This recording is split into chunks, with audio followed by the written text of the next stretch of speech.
Chapter number 1 સૂચકાંક આપણે છેલ્લા લેક્ચરમાં જોયું કૌટુંબિક અંદાજપત્રની રીત, કૌટુંબિક બજેટની રીત.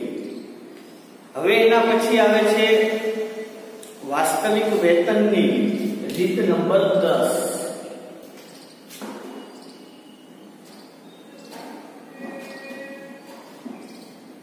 વાસ્તવિક વેતનની રીત.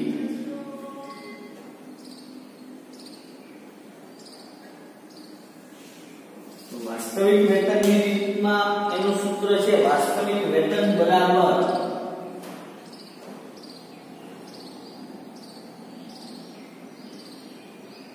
સરેરાશ વેતન છેદમાં જીવન નિર્વાહ ખર્ચનો સૂચકાંક એને ગુણ્યા 100. આ વાસ્તવિક વેતનનો સૂત્ર છે સરેરાશ વેતનના છેદમાં જીવન નિર્વાહ ખર્ચનો સૂચકાંક એને ગુણ્યા 100. ઘણી વખત અહીંયા સરેરાશ વેતનના બદલે ખાલી વેતન શબ્દનો ઉપયોગ કરવામાં આવ્યો હોય રકમમાં, તો એ આપણે સરેરાશ વેતન તરીકે જ ગણતરીમાં લેવાનું. એવું નહીં માનવાનું કે સરેરાશ વેતન આપેલું નથી. એના પછી રીત નંબર 11 છે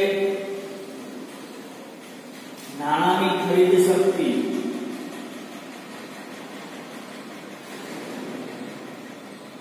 નાણાંની ખરીદ શક્તિનું સૂત્ર છે નાણાંની ખરીદ શક્તિ બરાબર 1/1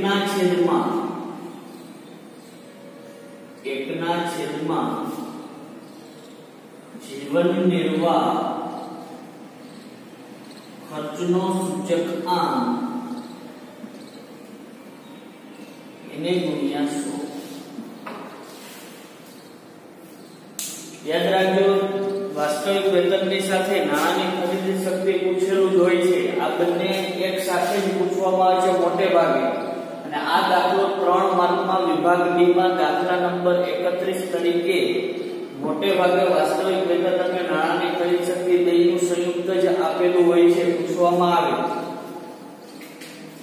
એના પછી છે રીત નંબર 12 ફુગાવાનો દર. આ જે ફુગાવાનો દર છે એ 1 માર્ક અને 2 માર્કના દાખલામાં જ પૂછાય છે મોટે ભાગે.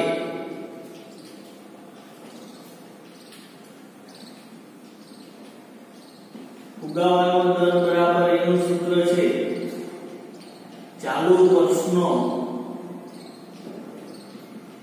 જથ્થાબંધ ભાવનો સૂચકાંક માઈનસ અગાઉના વર્ષનો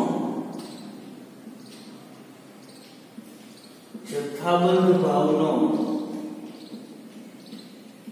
સૂચકાંક છેદમાં અગાઉના વર્ષનો જથ્થાબંધ ભાવનો સૂચકાંક એને ગુણ્યા 100.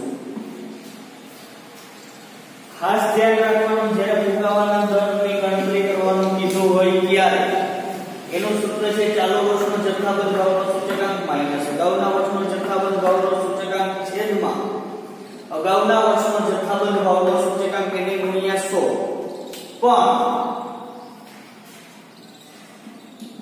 પણ જ્યારે આ દાખલો પૂછાય ત્યારે ફુગાવાનો દર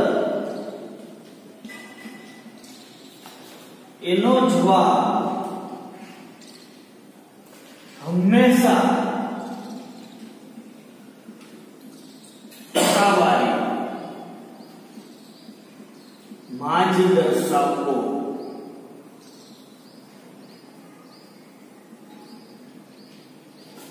ફુગાવાના દરનો જવાબ હંમેશા શેમાં દર્શાવવાનો આવશે? ટકાવારીમાં જ. આ ખાસ ધ્યાનમાં રાખવું.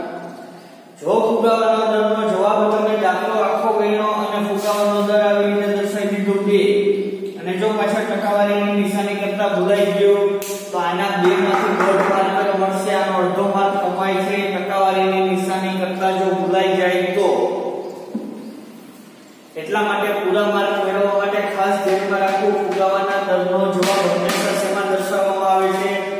ટકાવારીમાં આ ખાસ નોંધ લેવી. હવે આપણે ત્રણેય રીતના એક ઉદાહરણ જોઈએ.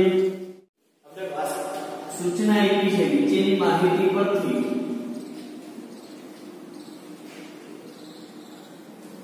વાસ્તવિક વેતનની ગણતરી કરો અને વર્ષ 2015 માટે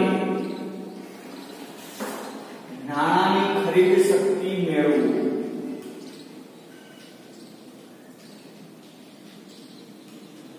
એના માટે રકમ આપી છે વર્ષ.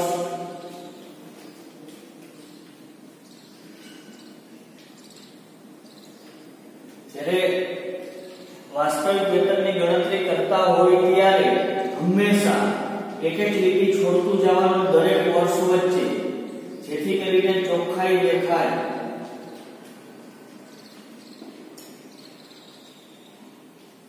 જીવન નિર્વાહ ખર્ચનો સૂચક આંક.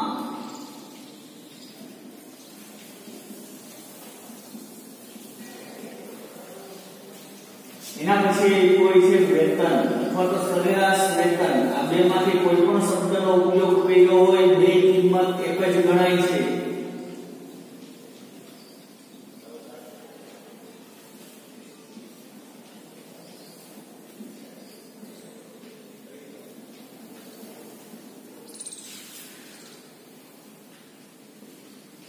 તો આટલી કિંમતોના આધારે આપણે કીધું છે વાસ્તવિક વેતનની ગણતરી કરો અને વર્ષ 2015 માટે નાણાંની ખરીદ શક્તિ મેળવો. તો સૌથી પહેલા આપણે વાસ્તવિક વેતનની ગણતરી કરીએ. તો વાસ્તવિક વેતન બરાબર એનું સૂત્ર શું છે? તો કે સરેરાશ વેતન. જો અહીંયા ખાલી વેતન શબ્દનો ઉપયોગ કર્યો હોય તો આપણે અહીંયા સૂત્રમાં ખાલી વેતન લખવાનું. અહીંયા આપણે સરેરાશ વેતન આપેલું છે એટલા માટે સરેરાશ વેતન છેદમાં જીવન નિર્વાહ ખર્ચનો સૂચક આંક એને ગુણ્યા 100. તો ગણતરી કરીએ એટલે આપણે સરેરાશ વેતનની કિંમત 2011 માટે કેટલી આવી છે? તો કે 15000 છેદમાં જીવન નિર્વાહ ખર્ચનો સૂચકાંક આપ્યો છે 110 એને ગુણ્યા 100. 15000 ભાગ્યા 110 એને ગુણ્યા 100 એટલે જવાબ આવે છે 13636.36.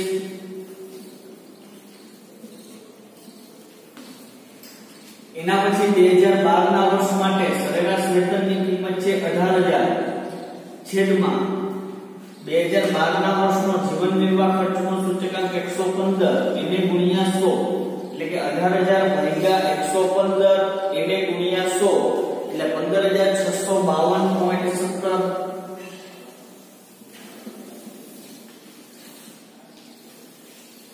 એના પછી 2013 ના વર્ષ માટે સરેરાશ વેતન આપ્યું છે 20000 છેદમાં જીવન નિર્વાહ ખર્ચનો સૂચકાંક છે 118 એને ગુણ્યા 100 એટલે 20000 ભાગ્યા 118 એને ગુણ્યા 100 એટલે જવાબ આવે છે 16949.15. એના પછીના વર્ષ માટે ગણતરી કરીએ તો સરેરાશ વેતનની કિંમત છે 22000 છેદમાં જીવન નિર્વાહ ખર્ચનો સૂચકાંક છે 116 એને ગુણ્યા 100 એટલે 22000 ભાગ્યા 116 ગુણ્યા 100 એટલે 18965.52.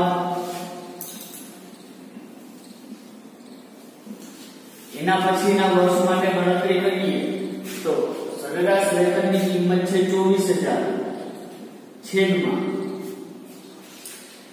જીવન નિર્વાહ ખર્ચનો સૂચકાંક 120 એને ગુણ્યા 100 એટલે કે 24000 ભાગ્યા 120 ગુણ્યા 100 એટલે જવાબ આવે છે 20000. આ છે વાસ્તવિક વેતનની ગણતરી. 3 માર્કમાં જો આ દાખલો પૂછાય, આ દાખલો વિભાગ ડી માં 3 માર્કમાં પૂછાય એટલે વાસ્તવિક વેતનની ગણતરી કરી એના 2 માર્ક અને હજી એક વધારાનું શું પૂછ્યું છે? નાણાંની ખરીદ શક્તિ. એનો મુદ્દો જે ગણતરી કરવાનો આવશે કે નાણાંની ખરીદ શક્તિ બરાબર એનું સૂત્ર શું છે તો કે 1/,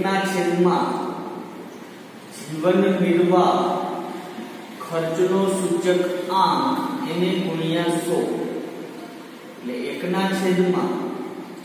જીવન નિર્વાહ ખર્ચનો સૂચકાંક કયા વર્ષનો ગણતરીમાં લેવાનો તો કે જે વર્ષ માટે નાણાંની ખરીદી શક્તિ મેળવવાનું કીધું હોય એ વર્ષ માટે 2015 માટે આપણને કીધું છે નાણાંની ખરીદી શક્તિ મેળવો તો 2015 માં જીવન નિર્વાહ ખર્ચનો સૂચકાંક કેટલો છે 120 એટલે 1/120 એને ગુણ્યા 100 એટલે કે 1/120 એને ગુણ્યા 100 એટલે જવાબ આવે છે 0.83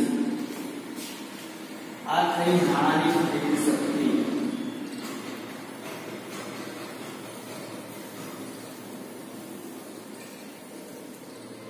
નાણાંની ખરીદી શક્તિ કેટલી થઈ 0.83 આ દાખલો 3 માર્કમાં પૂછી શકાય વાસ્તવિક વેતન અને નાણાંની ખરીદી શક્તિ બંને એક સાથે હવે આપણે ગણતરી કરીએ ફુગાવાનો દર રકમ આપેલી હોય વર્ષ 2014 માટે જથ્થાબંધ ભાવનો સૂચકાંક 177.6 અને વર્ષ 2015 માટે જથ્થાબંધ ભાવનો સૂચકાંક 181.4 વર્ષ 2014 માટે જથ્થાબંધ ભાવનો સૂચકાંક છે 177.6 અને વર્ષ 2015 માટે જથ્થાબંધ ભાવનો સૂચકાંક આપ્યો છે 181.4 આ માહિતી પરથી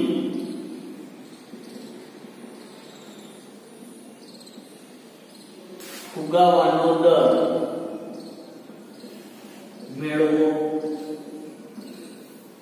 તો આપણને અહીંયા ફુગાવાનો દર મેળવવાનો કીધો છે તો ફુગાવાનો દર બરાબર એનું સૂત્ર છે ચાલુ વર્ષનો